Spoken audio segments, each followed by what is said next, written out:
Hello বন্ধুরা, পুজো তো প্রায় শুরু হয়েই গেল। পুজোর কয়েকদিন বেশ জমিয়ে খাওয়া দাওয়া আর আড্ডা তো হবেই। সাধারণত মহানবমীর দিন প্রায় প্রতিটি বাঙালি বাড়িতেই কিন্তু পাঁঠার মাংস খাওয়ার চল আছে।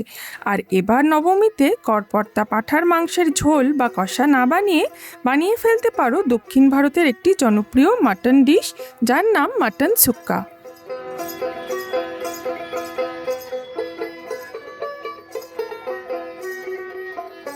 প্রথমেই প্রেসার কুকারে ধুয়ে রাখা মাটন দিয়ে দেব, সাথে দিতে হবে একটা ছোট পেঁয়াজ কুচোনো, 5 থেকে 6 কোয়া রসুন, সামান্য আদা কুচি, কয়েকটা গোলমরিচ, তেজপাতা, 2টো শুকনো লঙ্কা, আস্ত গরম মশলা যাতে আছে দারচিনি, এলাচ আর লবঙ্গ, পরিমাণ মতো নুন আর জল দিয়ে প্রেসার কুকারে মাটনটা প্রায় 90% মতো সেদ্ধ করে নেব।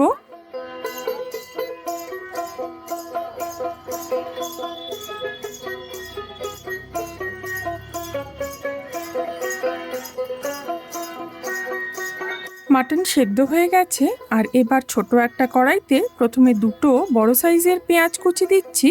2 থেকে 3 মিনিট পেঁয়াজের জলটা টেনে গেলে সামান্য তেল দিয়ে দিতে হবে।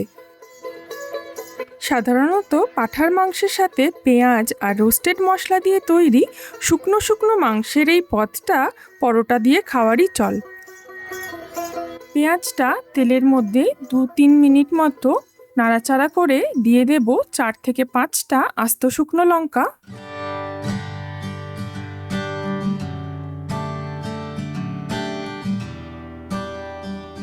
পেঁয়াজ আর লঙ্কা ভাজাটা তুলে নিচ্ছি, আর এবার দিয়ে দিচ্ছি 1 বাটি মতো নারকেল কোড়া।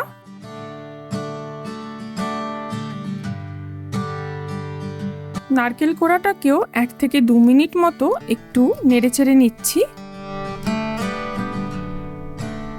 এবার একটা মিক্সিতে ভেজে রাখা পেঁয়াজ, লঙ্কা, বেশ খানিকটা রসুন আর আদার টুকরো বেটে নেব। সাথে দিয়ে দেব নারকেল কোড়াটা।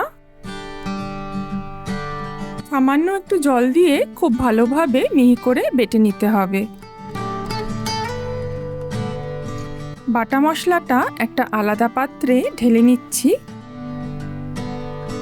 এবার গরম মশলা তৈরির পালা।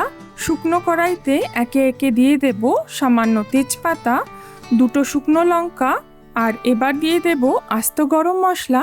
দিচ্ছি 1 বড় চামচ আস্ত গোলমরিচ, 1 বড় চামচ ধনে, 1 বড় চামচ আস্ত জিরে। পুরোটাই আমরা শুকনো কড়াইতে রোস্ট করে নিচ্ছি 1 থেকে 2 মিনিট মতো। লক্ষ্য রাখতে হবে মশলাটা যাতে পুড়ে না যায়।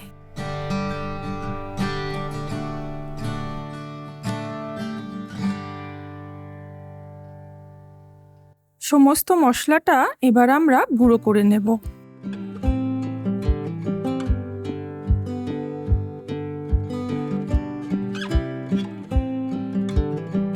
গুঁড়ো করে রাখা মশলাটা আমরা একটা পাত্রে নামিয়ে নিচ্ছি। একটা বড় প্যানে দিয়ে দিচ্ছি পরিমাণ মতো সর্ষের তেল, 1 থেকে 2 চামচ মতো ঘি। ফোড়নের জন্য দিচ্ছি একটা দারচিনি, 2টো এলাচ আর একটা স্টার আনিস। একটা মাঝারি সাইজের পেঁয়াজ কুচিয়ে দিয়ে দিচ্ছি।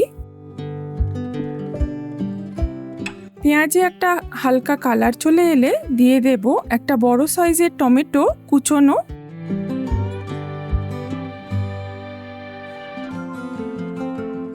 দিয়ে দিচ্ছি পরিমাণ মতো নুন আর সামান্য একটু চিনি।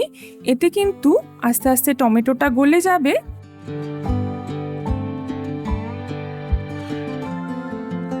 দিচ্ছি ছোট চামচের 1 চামচ মতো হলুদ গুঁড়ো, ছোট চামচের 1 চামচ মতো কাশ্মীরি লঙ্কার গুঁড়ো। সেদ্ধ করে রাখা মাটনটা দিয়ে দিচ্ছি। খুব ভালোভাবে তেলের মধ্যে কষিয়ে নেব। আর ততক্ষণে দেখো টমেটোটাও কিন্তু গলে গিয়েছে।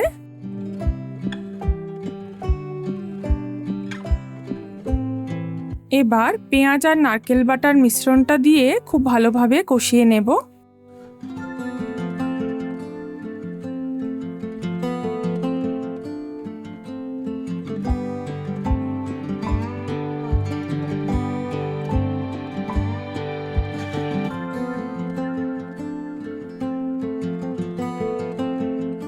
প্রায় 4 থেকে 5 মিনিট কষিয়ে নেওয়ার পর এবার ভেজে রাখা শুকনো মশলাটা দিয়ে দিচ্ছি।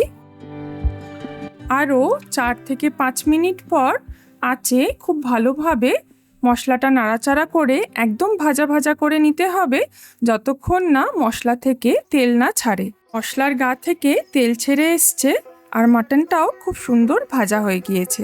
খুব অল্প সময়ের মধ্যেই তৈরি আমাদের মাটন সুক্কা।